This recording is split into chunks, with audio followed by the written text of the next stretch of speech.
deixar uma palavra de Deus aos irmãos sobre missões. É importante, eu quero dizer aos irmãos e continuar na mesma linha da mensagem de ontem. Para quem não veio ontem, quantos estavam aqui hoje?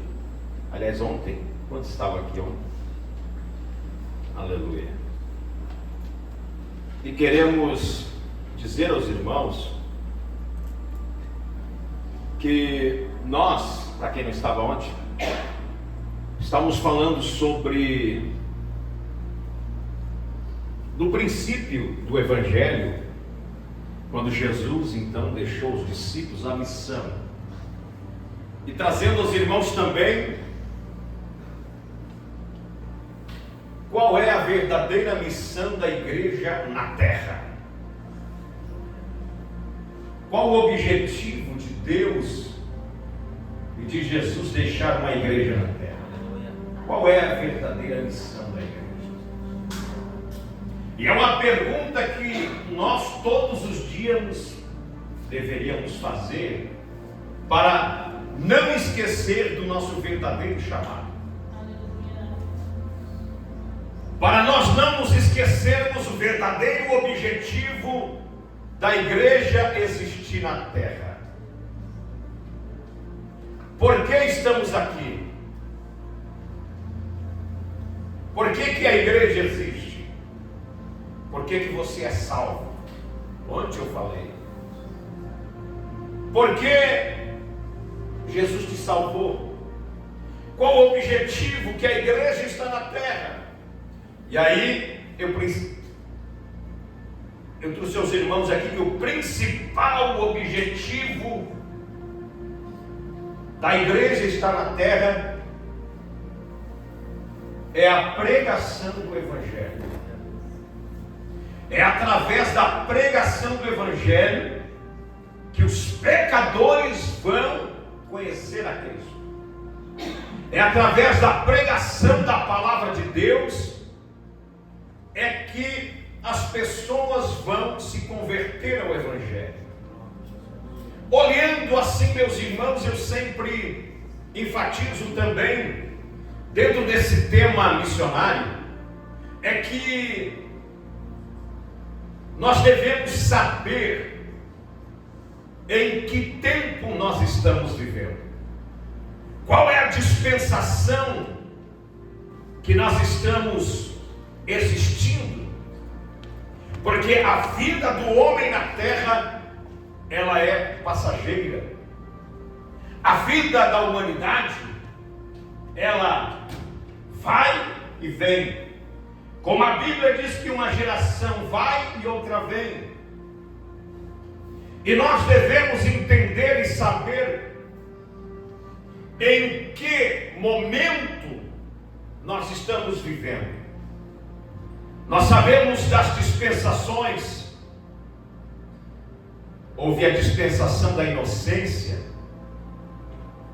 houve o tempo dos patriarcas, houve o tempo da lei. Até então, quando Jesus ele morre na cruz, a Bíblia diz que o véu do templo, sempre quando há uma mudança de dispensação, a dispensação é um período de tempo que, se nós lermos a Bíblia, são tempos que Deus deu àquela época e àquela geração, ou aquelas gerações, dentro daquele período. A dispensação da lei, ela não resolveu muita coisa, mas Jesus, ele veio, e quando ele morre na cruz, você vai identificar que sempre numa transição de dispensação, há diversos eventos acontecendo. A humanidade estava há 400 anos sem ouvir um profeta, dentro da dispensação da lei. Deus se cala para a humanidade. Neste período dos 400 anos, antes da aparição de João Batista, você vai ver nos registros somente a história dos judeus, dos macabeus, mas você vai ver que dentro de tudo isso é só história. Deus não se manifesta, Deus não fala. 400 anos de silêncio. Aí daqui a pouco, depois de 400 anos de silêncio, aparece um homem no deserto, vestido de pele de animal, pregando o reino de Deus, dizendo: arrependei-vos, porque é chegado o reino de Deus. Glória a Jesus. Deus vivo. Este evento já era um sinal da mudança da dispensação, porque João Batista, ele veio para quê? Ele veio para preparar o caminho. Logo em seguida aparece Jesus, manifestando-se ao público no primeiro milagre no Caná da Galileia. E aí, por 3 anos, Jesus anda sobre a terra, fazendo milagre. Já é o segundo evento que a humanidade tinha que prestar atenção, que haveria uma mudança de dispensação. Eram sinais. Sempre quando há mudança de dispensação, acontecem alguns eventos extraordinários. E olha o que acontece. Jesus então vai até o Calvário, ele morre, e ao 3º dia ele ressuscita. Mas quando ele morre no Calvário, algo acontece. A Bíblia diz que o véu do templo se rasgou de alto a baixo. Deus já estava falando com a humanidade o que vinha por aí, porque no templo, para entrar no lugar santíssimo, para entrar no lugar do Santo dos Santos, era somente o sumo sacerdote, que entrava uma vez por ano, dentro de um evento oficial, oferecia sacrifício por ele primeiramente, porque vocês de certo já ouviram essa história, que ele não poderia entrar em pecado dentro do lugar santo, porque Deus abria uma ruptura e o matava. Então ele deveria sacrificar para si mesmo, pedindo perdão dos seus pecados, e depois levar o sacrifício para o povo. Porém, quando Jesus morre, o véu do templo, que era exatamente a divisão do lugar santo e do lugar santíssimo, rasgou de alto a baixo. A terra tremeu, o sol escureceu, alguns mortos ressuscitaram e apareceram. Houve algo diferente naquele dia, na morte de Cristo. Também eram sinais de que a dispensação ia mudar, a lei ia se findar. Quando o véu se rasga, Deus estava dizendo agora para a humanidade que o sacrifício de Jesus, ele era um único sacrifício agora, que estava dando acesso para todo mundo, e que agora os homens, a partir daquele dia, não iam precisar de alguém para ter uma intercessão, não ia precisar de alguém para interceder por ele, para poder pedir perdão dos seus pecados, porque agora, quando o véu do templo se rasga de alto a baixo, Deus está dizendo para a humanidade que Ele está abrindo o acesso através do sacrifício de Cristo, e que agora o homem pode chegar no lugar santo e pedir perdão dos seus pecados e pedir misericórdia para Deus. Era uma nova dispensação se abrindo. Que dispensação era essa? Era a dispensação da graça, a dispensação da misericórdia de Deus. O que é a graça? A Bíblia diz que a graça se manifestou trazendo salvação a todos os homens. Graça é favor não merecido. Graça é o tempo da misericórdia de Deus. E como eu falei no começo, devemos entender por que estamos aqui, qual é o propósito de Deus para a igreja, e em que tempo, em que época nós estamos vivendo. Nós estamos vivendo exatamente na dispensação da graça. Aleluia. Só que, meus irmãos, essa dispensação já faz mais de 2000 anos que estamos vivendo. E nós estamos vendo o que está acontecendo no mundo.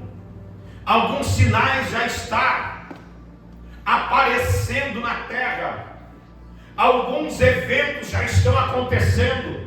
Sinais já estão acontecendo que estamos exatamente para trocar de dispensação. Qual é a dispensação que vem depois da graça? A Bíblia mostra lá em Apocalipse. A dispensação que vem depois da graça é o milênio, 1000 anos do reinado de Cristo.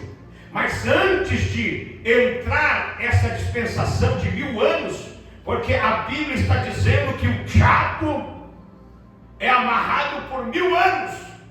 1000 anos o diabo vai ser amarrado. 1000 anos não vai ter diabo, não vai ter demônio, não vai ter nada diabólico na terra, porque todos os demônios e os capetas do inferno, do diabo, serão presos. Mas antes de trocar a dispensação da graça para a dispensação do milênio, como eu falei, sempre quando há uma troca de dispensação, há muitos eventos que vão acontecer.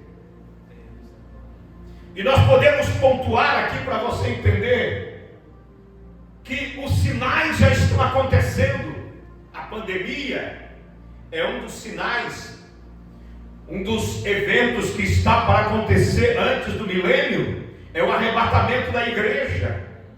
O arrebatamento da igreja, irmão, é a primeira vinda de Jesus, onde Ele vai buscar a sua igreja. Este evento é um evento que vai acontecer somente para os salvos.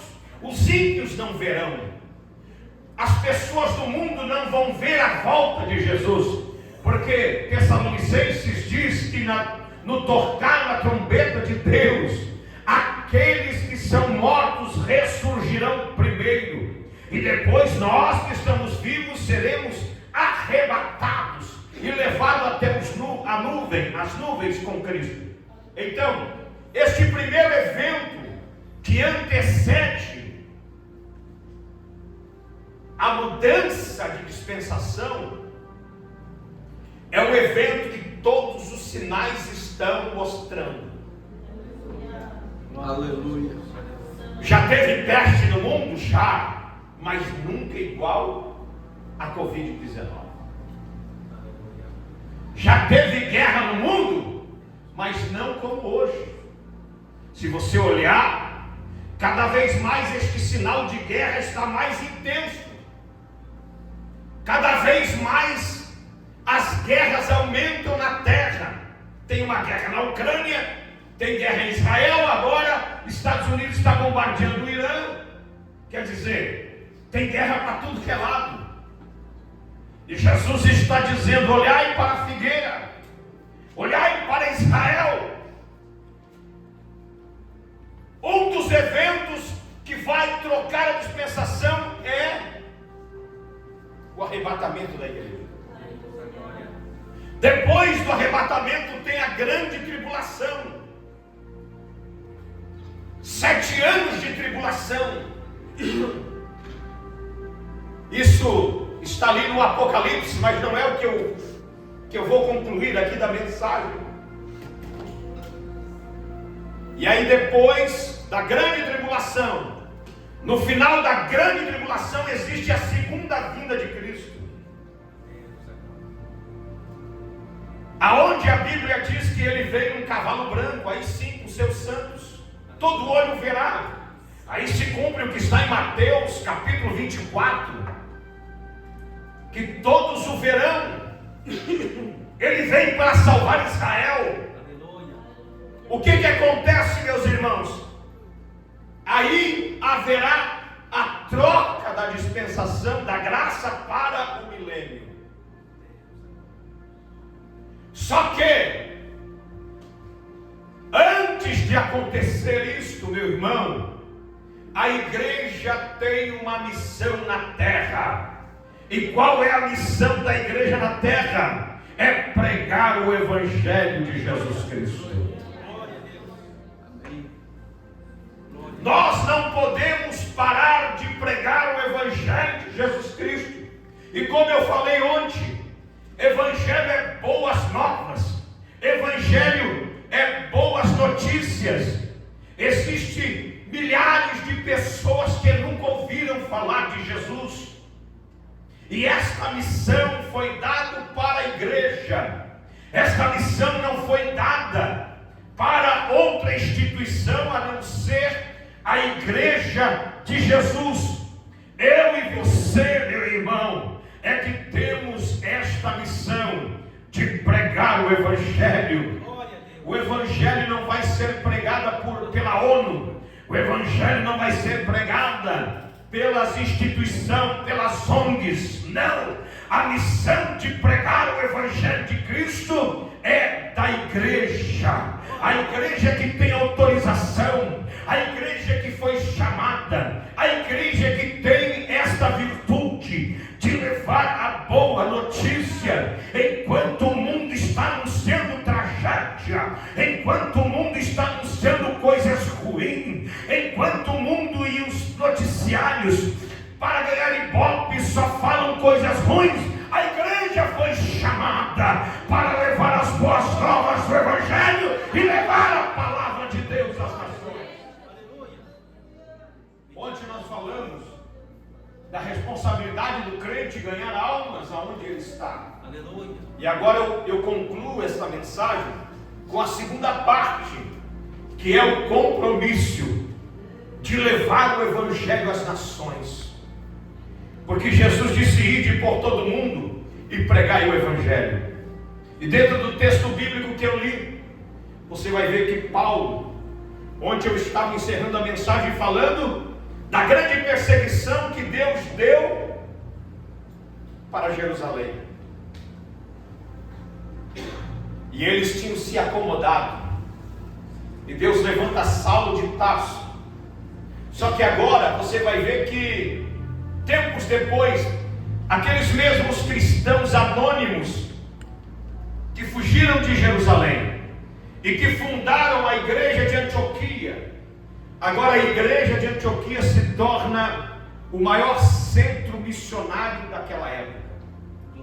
E agora, aquele Saulo que teve um encontro com Deus na estrada de Damasco, é o mesmo Saulo que agora é Paulo, que está sendo enviado como missionário pela igreja de Antioquia. Aleluia. Porque a Bíblia diz que o Espírito de Deus fala para a igreja dizendo: apartai-vos a Saulo e a Barnabé para a obra que eu vos tenho chamado. É interessante, meus irmãos, que nesta viagem que eu li, Paulo está numa viagem missionária, e ele quer entrar na Ásia Menor. Ele quer ir para Betina, e a Bíblia diz que o Espírito de Deus impediu ele de entrar entrar para a Betina. Então ele ficou hospedado, atracado, num porto que está no Estreito de Dardanelo,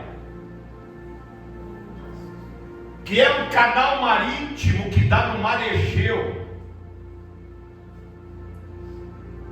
E ele está ali, na divisa, já está na parte de dentro da Ásia Menor,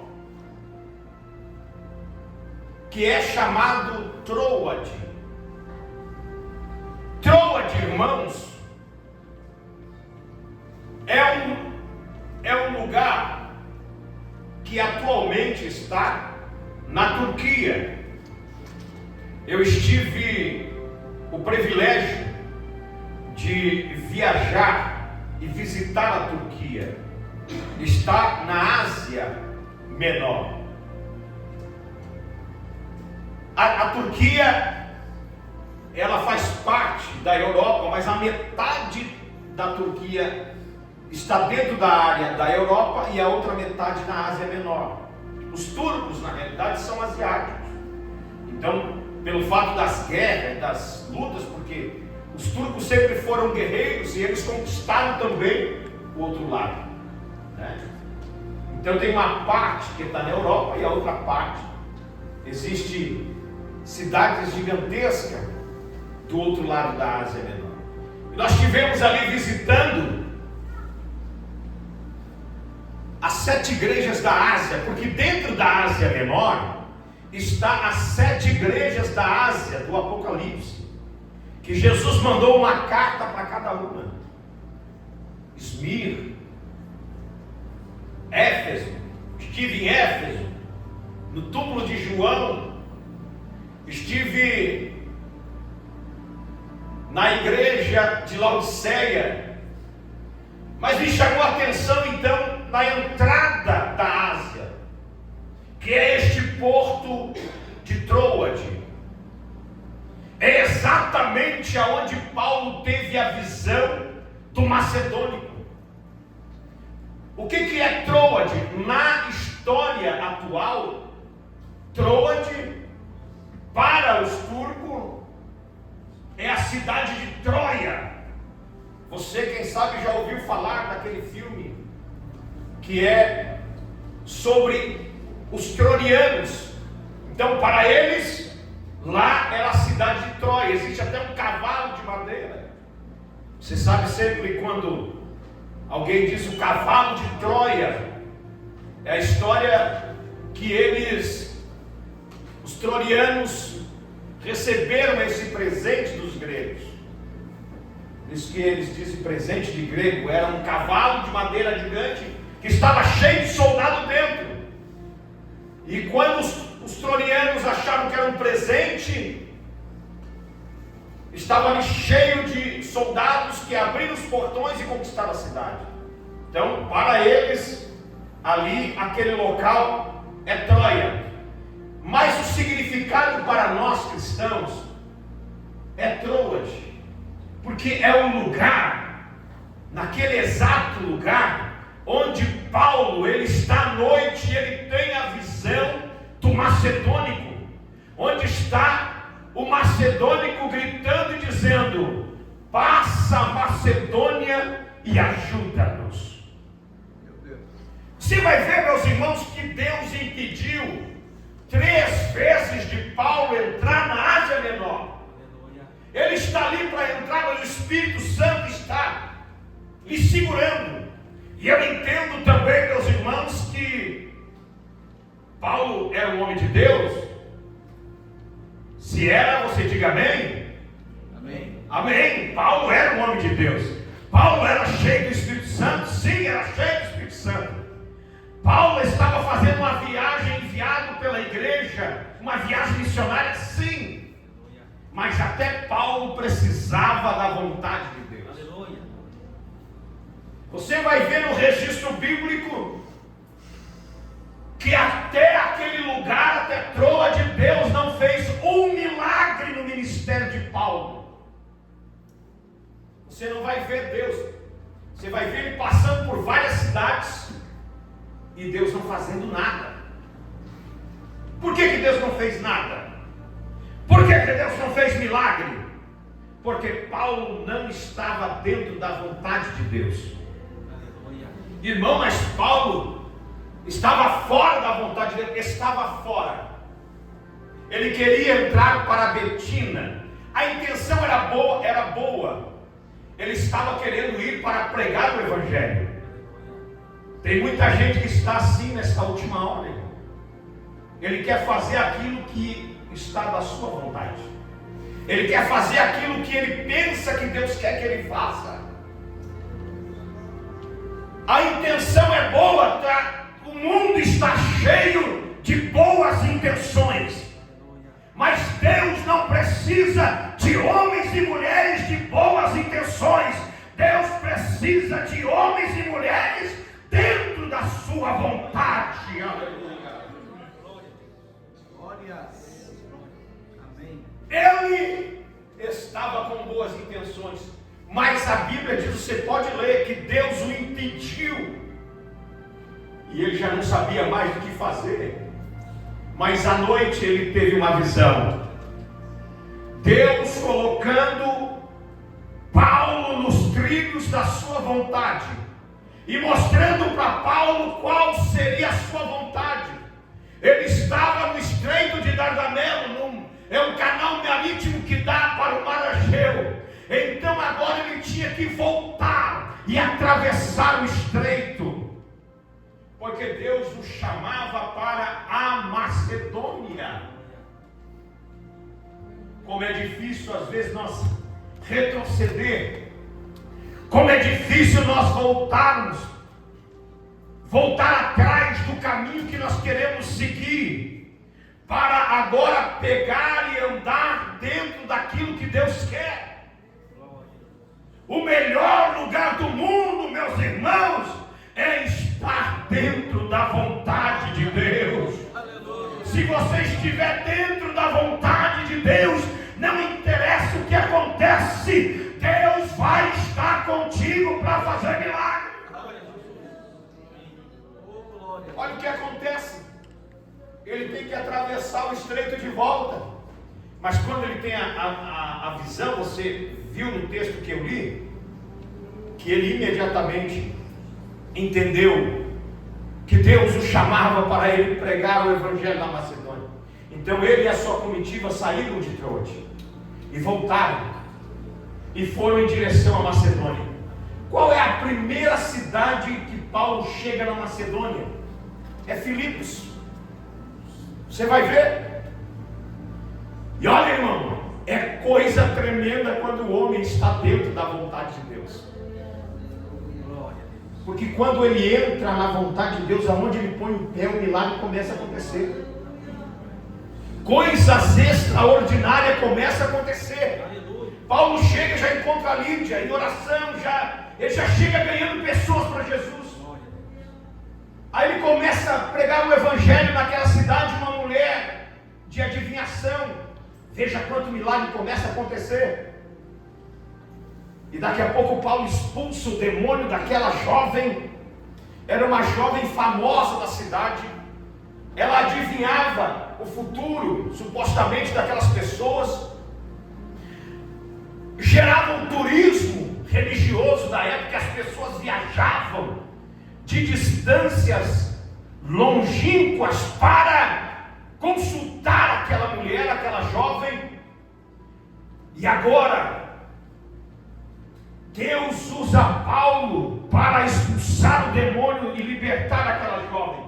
Por causa daquela libertação, eles foram presos, Paulo e Silas foram presos e jogados na prisão. Mas lá dentro da prisão, aí é que está, irmão. Dentro da vontade de Deus você pode estar preso, você pode ser açoitado, você pode apanhar, você pode passar por luta, você pode passar por calúnia, você pode passar por dificuldade, mas se tu está dentro da vontade de Deus, Deus vai fazer um terremoto a favor de você. Eles estavam agora no lugar que Deus queria. Deus vivo, aleluia. E aí o que aconteceu? Eles foram presos. Eles poderiam estar se queixando, porque nós estamos vivendo a geração do crente mimimi. Até o meu menino estava falando para mim, me chamou a atenção, Esteu. Eu comecei a mostrar para ele uns hinos antigos que a gente cantava na nossa juventude.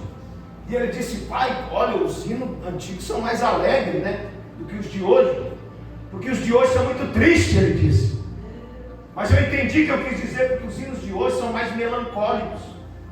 São aqueles louvores de pessoas vitimadas, que eu estou para baixo, Deus tem que me levantar, né? Os hinos hoje, né, são aqueles hinos.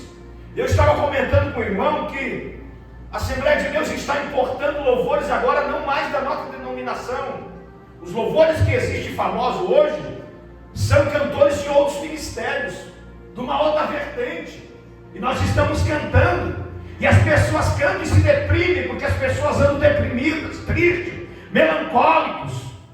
Mas nós sabemos que a música pentecostal, a música da pregação do Evangelho, é uma música alegre, é uma música de adoração a Deus, é uma música que tem mensagem para o pecador. É, irmãos. E aí, a época do mimimi, se fosse hoje os crentes não iam aguentar, já estava desviado. Mas eles estão dentro da cadeia. Eles podiam estar reclamando: olha Deus, estamos fazendo a tua obra. O que a Bíblia diz? Que perto da meia-noite, Paulo e Silas oravam e cantavam a Deus. Diga para o teu irmão que está do teu lado: irmão, na hora da luta, na hora da prova, na hora da dificuldade, ora e canta, canta e ora. Ora e canta, canta e ora. Ora e canta, canta e ora. O crente na hora da prova, irmão, ele não fica se deprimindo. Ele canta, ele ora, ele canta, aleluia. Ele faz que nem Paulo e Silas na prisão. Ele não fica se vitimando: ai, eu sou coitadinho, ai, eu vou morrer, ai, e agora o que fizeram comigo? Ai, eu sou dizimista, estão me perseguindo, ai, tem que dizer, ai, e se vitima, e vai para a cruz, e faz tanta coisa. Mas Paulo e Silas estavam orando, estavam cantando, perto da meia-noite. Se nós olharmos, glória a Deus, depois da noite existe o crepúsculo da noite. Você sabe o que é o crepúsculo da noite? É aquela massa cinzenta antes de amanhecer o sol. É o crepúsculo da noite. Mas perto da meia-noite é a hora mais escura da noite, porque depois da meia-noite começa a clarear o dia até chegar a aurora. Então, perto da meia-noite, na hora mais escura, na hora de mais dificuldade, na hora da prova, na hora difícil de Paulo e Silas, eles estavam orando e eles estavam cantando. glória a Jesus. Este é um segredo daqueles que levam a palavra de Deus. E o que acontece, irmão, que eu quero dizer para você, que quem está na vontade de Deus para pregar o Evangelho de Jesus Cristo, Glória a Jesus. não tem porta fechada para ele. Aleluia. Cristo vivo, aleluia. Para o pregador do Evangelho que está dentro da vontade de Deus, para o missionário não tem porta fechada. Porque perto da meia-noite, enquanto eles cantavam, Aleluia. Deus envia um terremoto naquela prisão. Aleluia. E um dia eu estava meditando esta palavra, pastor Edson, e eu percebi, e Deus me trouxe a revelação, que a Bíblia diz que um anjo desceu. E o anjo é que provocou esse terremoto. Mas esse terremoto foi milímetro, foi como assim, milétrico? Foi coisa assim, calculado. Ele tinha uma vibração exata, que este terremoto, a vibração dele, não foi para destruir a cadeia. Não caiu um tijolo. O cárcere não estragou, o terremoto tremeu e a Bíblia diz que as cadeias de todos os presos se abriram. As portas de todas as celas se abriram. Veja, o terremoto foi calculado pelo anjo e a vibração foi exatamente o que necessitava para arrebentar cadeias e para abrir portas. Aleluia. Aleluia. O terremoto que Deus envia não é para matar, não é para destruir, mas é para abrir porta para você, para o missionário que está pregando o Evangelho. E outra, a porta que Deus abriu era para Paulo e Silas. Porque o carcereiro, olha só o grande milagre, o carcereiro ia se matar, ia tirar a sua própria vida. Mas Paulo deu um grito: homem, não faça tal coisa, porque todos nós estamos aqui. O homem se atira nos pés de Paulo e diz: o que faço para ser salvo? E olha a porta que Deus estava abrindo. Ele já pregou o Evangelho dizendo: crê no Senhor Jesus Cristo e será salvo tu e a tua casa. Veja, irmão, quanto milagre depois que ele entrou dentro da vontade de Deus. Glória a Jesus. Glória a Jesus. Deus, o que eu estou dizendo, meus irmãos? Que Deus está chamando a igreja para que reflita e para que pense, para que você faça a vontade de Deus na sua missão como igreja. Aleluia. Porque milhares de pessoas estão morrendo todo dia sem salvação. E eu quero concluir com este testemunho, para que você reflita, meus irmãos. Eu estava numa festa de 15 anos na cidade de Alvorada, e era perto da meia-noite. Daqui a pouco houve um disparo de uma arma, e todos saíram para a rua para ver. Quando chegamos na esquina do salão da festa, nós encontramos uma cena terrível. Um menino de aproximadamente 16 anos, um jovem adolescente, ele estava numa pedra, numa tampa de concreto, daquelas de esgoto, uma carga. E ele estava com um tiro de uma pistola na sua cabeça. A massa cefálica estava em cima daquele concreto, uma cena horrível. E estava comigo um pastor de outro estado, nós estávamos se aproximando daquele local. Enquanto nós chegávamos, já tinha outras pessoas na volta. Aquele menino urrava, que nem um animal, que nem um bicho. Urrava, gritava. E eu comentei para o pastor: olha só que terrível, era na calada da noite, era quase meia-noite, então estava aquele silêncio da noite, e aqueles gritos daquele jovem dava eco, mas era um grito de pavor, era um grito de que alguém que pedia socorro, alguém que estava morrendo e indo para o inferno. Era terrível os urros e os gritos daquele menino. Nós chegamos perto, com aquela cena horrível, a massa cefálica no concreto. E aí começamos, os irmãos da igreja, os jovens estavam ali, era uma festa de crente, começaram a falar de Jesus para ele. Disse: jovem, aceita Jesus como teu único, suficiente Salvador.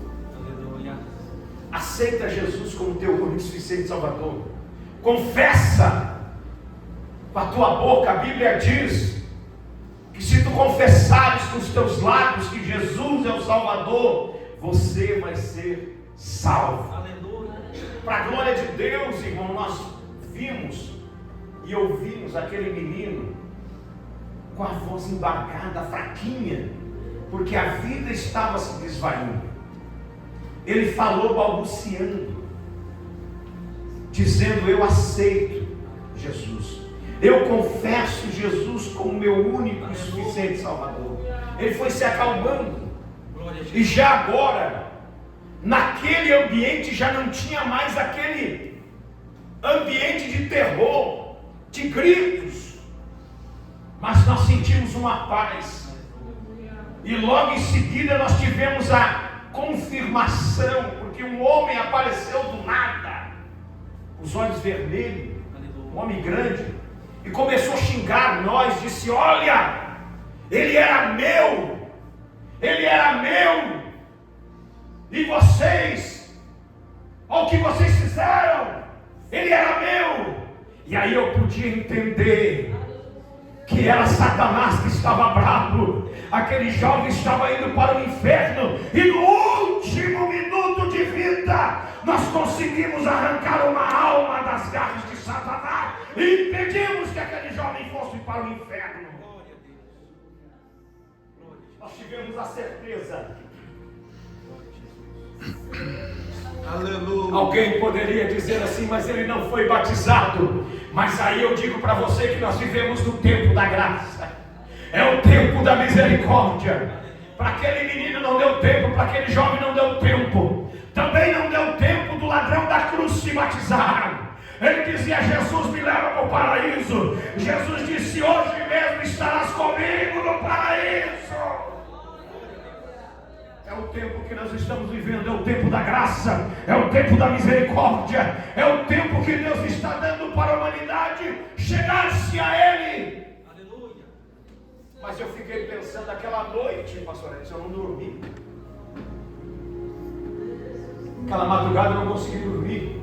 Glória a Jesus. Aquela cena, e Deus falou comigo, falando comigo, dizendo: este menino teve a oportunidade de ouvir a palavra de Deus, mas todos os dias morrem milhares e milhares de pessoas e vão para o inferno, e não tem ninguém que pregue, e não tem ninguém que fale uma palavra de amor.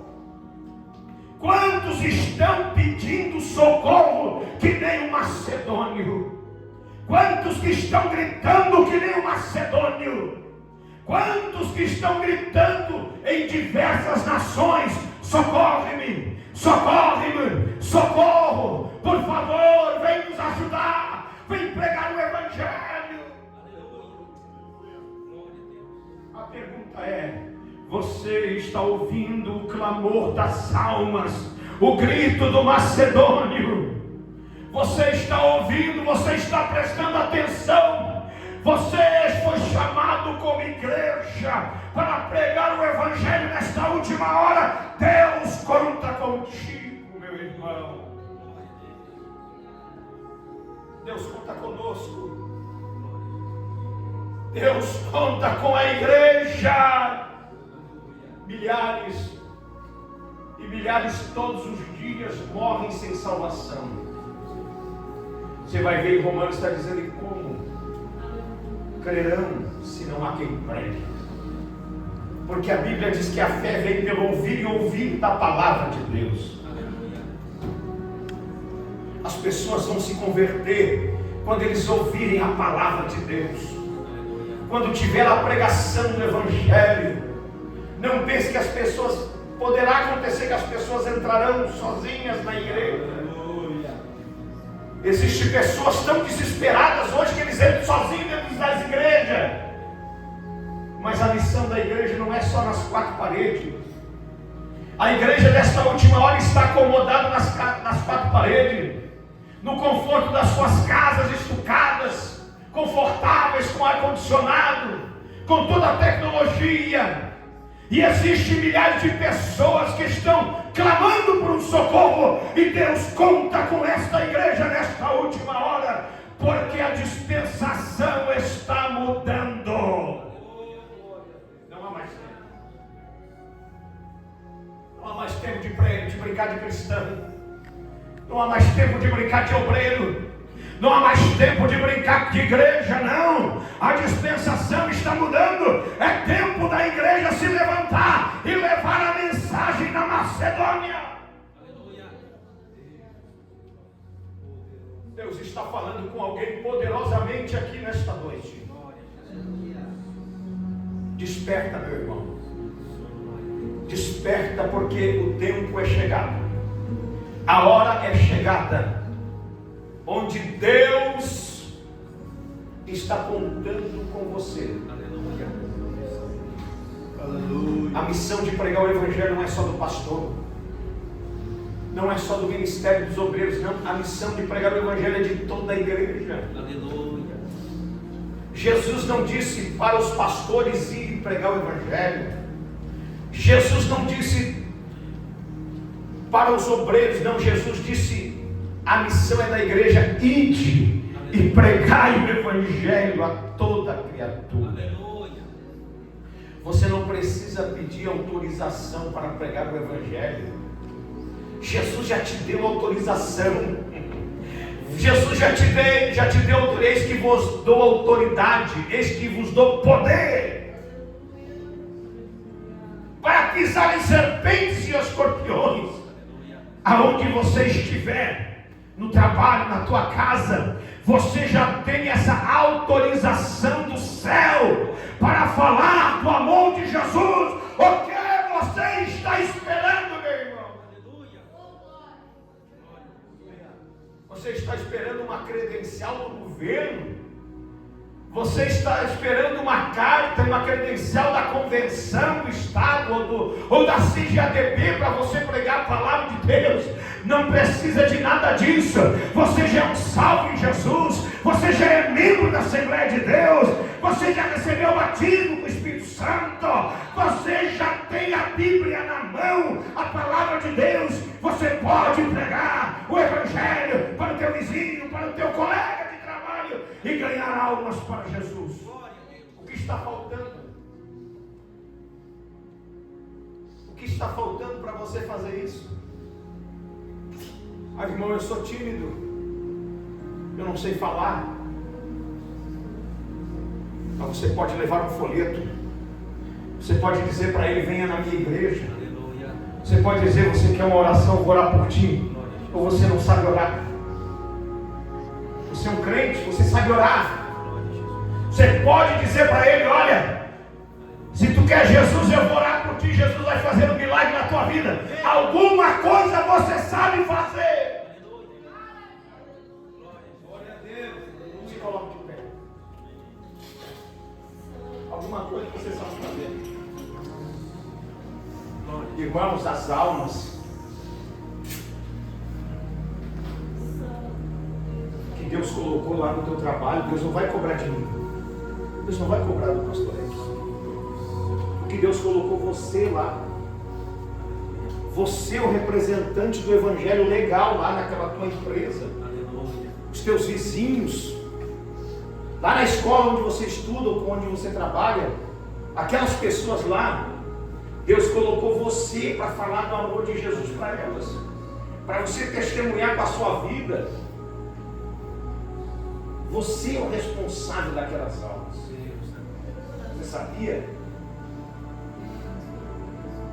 Deus te colocou lá para alguma coisa. Você tem que fazer alguma coisa, irmão. Sabe por quê? Porque o tempo está findando. O tempo está findando. A dispensação vai mudar. Jesus vai vir buscar a sua igreja. Haverá grande tribulação sobre a terra. Muitos vão ficar e vão dizer: montes caiam sobre nós.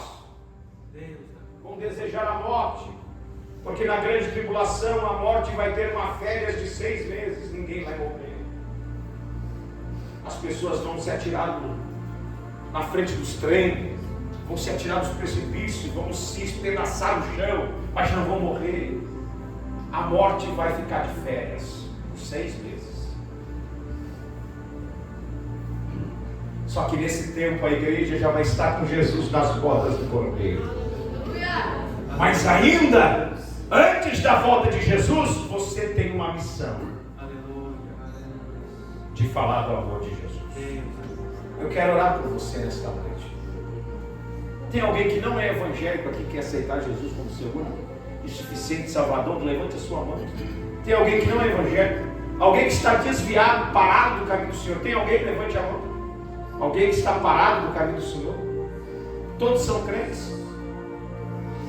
Você que ouviu a palavra de Deus e quer uma oração, quer fazer um propósito com Deus, quer chegar até a presença de Deus, para ganhar pelo menos uma alma nesse ano. Imagina se todos os membros da igreja ganhassem uma alma por ano. A cada ano a igreja dobrava de membresia. O pastor Edson ia ter que comprar outro lugar, ia ter que aumentar a igreja, porque a igreja estava crescendo. A igreja cresce, não é o pastor que faz a igreja crescer. Você sabia? O pastor está aqui para pastorear, para cuidar. Quem faz a igreja crescer é os membros da igreja. Se a igreja não está crescendo, não é culpa do pastor, é culpa da igreja. Você sabia? Quem faz a igreja crescer é a própria igreja. Porque quem gera ovelha é ovelha, você sabe no campo. Se os membros da igreja não gerarem outras almas para Cristo, e o crescimento da igreja estar estagnado, não é culpa dos obreiros e do pastor. É porque a igreja está estéril. É porque a igreja não está mais ganhando almas. É porque os membros da igreja se acomodaram e não ganham mais ninguém para Jesus. E aí fica botando a culpa um no outro. Essa igreja está assim, essa igreja está assada. Você já viu? O departamento de evangelismo não está evangelizando. Mas quem disse que a pregação do evangelho é do departamento de evangelismo? O compromisso de ganhar almas e pregar o evangelho é de toda a igreja. Se você quer ver a sua igreja crescer, comece por você mesmo. Comece a gerar vidas na presença de Deus. Comece a gerar almas na presença de Deus. Comece a ganhar almas para o reino de Deus. Quem quer uma oração, passe aqui na frente, eu quero orar por você.